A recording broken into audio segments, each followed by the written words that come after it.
and welcome back to AGT STEM. Today we're going to be watching a video about carbon. So, without further ado, let's hop to it. Carbon is a fantastically important element. There are probably far more molecules that contain carbon than any other element.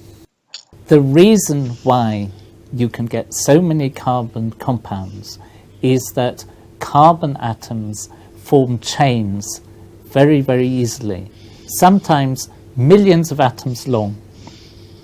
If you just have atoms that will form one or two bonds, then you can't build up huge numbers of molecules. But if there's no limit to the number of bonds you can make things that are really long. It's like the difference between a lorry, a truck, which can pull, if you're lucky, one trailer or perhaps two, and a train where you can put as many wagons or carriages as you want, so you can go a really long train. So it's just the same with carbon. So carbon's like the train of elements. You can link up a bunch of them, but with like other ones you can't. So carbon, it's around us everywhere. We're all carbon. There's lots of carbon in us, in all the hydrocarbons within our body, lots of the structures inside us, and many of the materials that we use every day. In fact, a majority of us use carbon in the form of fuels every day to get to work or to go home. Without carbon, we couldn't exist. You're carbon, I'm carbon. We have bones made out of calcium, but the important parts, our brains, contain largely carbon. They contain nitrogen and oxygen and hydrogen as well. Our brains are made of carbon. But carbon's the key. Carbon is one of the very few elements that has given rise to a whole area of chemistry. Organic chemistry, the chemistry of carbon compounds, is almost a separate discipline from some other areas of chemistry. And most of the molecules that we use for plastics, for pharmaceutical products, for our food, are all carbon compounds. Carbon's an extremely common element, but it comes in a number of different allotropes, so different forms. And this one here, this is actually some charcoal, which is just simple carbons, very similar and very in fashion to graphite. You can find lumps of carbon lying around. This is a piece here that I found on the beach on the northeast of England. It's a piece of coal. It's not absolutely pure carbon, but it is a very high proportion of carbon, and compared to other stones of this sort of size, it's really quite light. More recently, Next time you go to the beach, maybe you could find yourself a lump of carbon. Or instead of Santa giving you coal for Christmas, you get a lump of carbon. It's very nice. people have discovered diamonds, and of course graphite, which is the black material that you get in pencils. People call them lead pencils, but they actually contain a form of carbon called graphite. So carbon comes as graphite, as diamond, and also as buckyballs or fullerenes. So the carbon here, which is a bit like the graphite, is very amorphous, and it's very free flowing. So we're going to pour a little bit of the carbon out onto the paper so that you can see.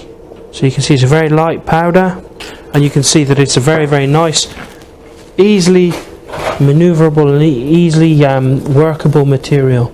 The thing that's really exciting, Like the powder carbon that he's showing right here is like almost so thin that it could act kind of like a liquid.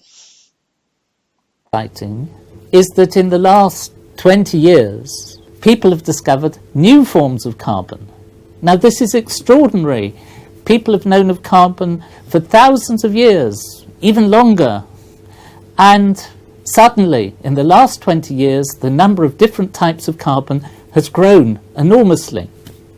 I have a colleague who's a specialist in these new forms of carbon, and I went and asked him for a model, and he gave me a whole suitcase of models. Let me show you. He asked for one and got a whole bunch. Wow. So, what have we got? First of all, this is a model of graphite, the material that's in the middle of pencils. And it consists of layers of rings, of hexagonal rings of carbon atoms. That's 6 carbon atoms, and they're joined together in layers. Can you see here there are these purple bonds in between them?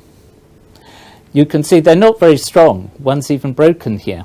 Very recently, in the last 10 years, it's been discovered that using a piece of sellotape, you can pull off these layers and make single sheets of these carbon atoms. That's pretty It's called neat. graphene.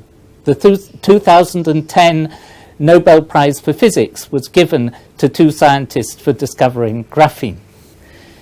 There's this structure here where each carbon atom is joined to 4 others in this sort of tetrahedral pattern. Tetrahedron is this group, one in the middle with 4 round it. And this is diamond. It's really very strong. Whichever way you squash it, it's strong. You can't peel off layers of diamond with a piece of sellotape. Diamonds are colourless, and to understand why, you have to understand what gives rise to colour. And the colour of anything, mai tai, anything, are caused by electrons in the molecules or material, and they absorb energy and go from one level to another. In diamond, there are bonds between all the carbon atoms that use all the electrons. The electrons are very tightly bound, and none of them can change their energy state, so you get no absorption, at least in the visible region of the spectrum. On the other hand, with graphite, the electrons are less strongly bound. In fact, it conducts electricity, and it's black because the electrons will absorb all wavelengths of visible light. So diamonds are very reflective. We know that because, like, whenever you see a diamond, it always like kind of sparkles. But that's because it's not absorbing like any of the light. Right from the It's pretty blue neat. to the red, so that it looks black because none of the light is reflected from it. Inside here, we have the famous molecule C60, like a football, 60 carbon atoms. Andrei has put a little one inside here, but forget that for a moment. So you can have this molecule, C60, first discovered in the late 1980s and only isolated in the early 1990s. And there is a very similar molecule, which looks a bit more squashed, which is C70. Now these are also coloured, but their colour is rather different. Have a look here. I've got 2 samples, one of C60 and one of C70, both of them dissolved up in a solvent, toluene. So if you look here, C70 is a sort of reddish-brown colour, and C60 in this solvent has a beautiful colour. I call it purple, other people call it magenta. Back to the box, and in here we have the final form of carbon, which are called nanotubes. These are whole tubes made up of hexagons.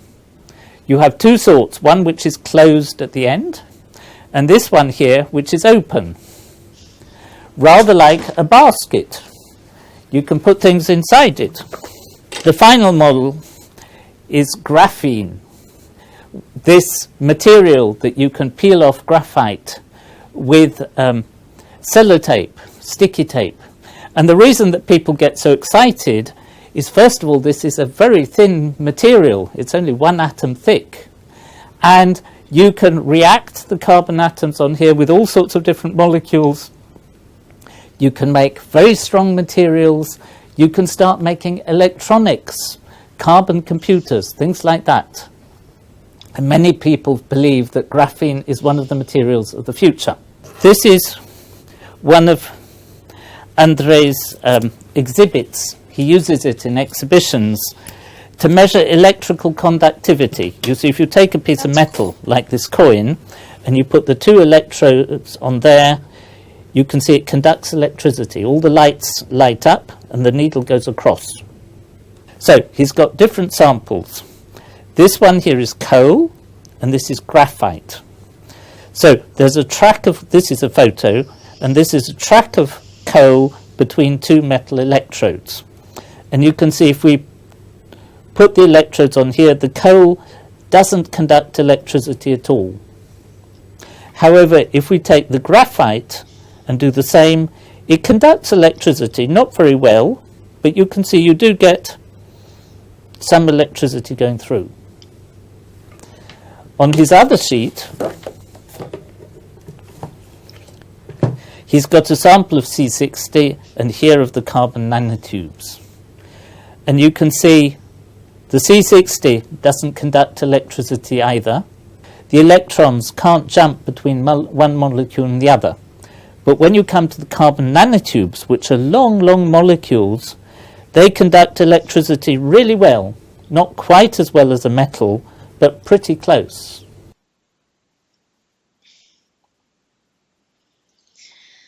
Well, thanks for watching, and we'll see you next time. Stay smart.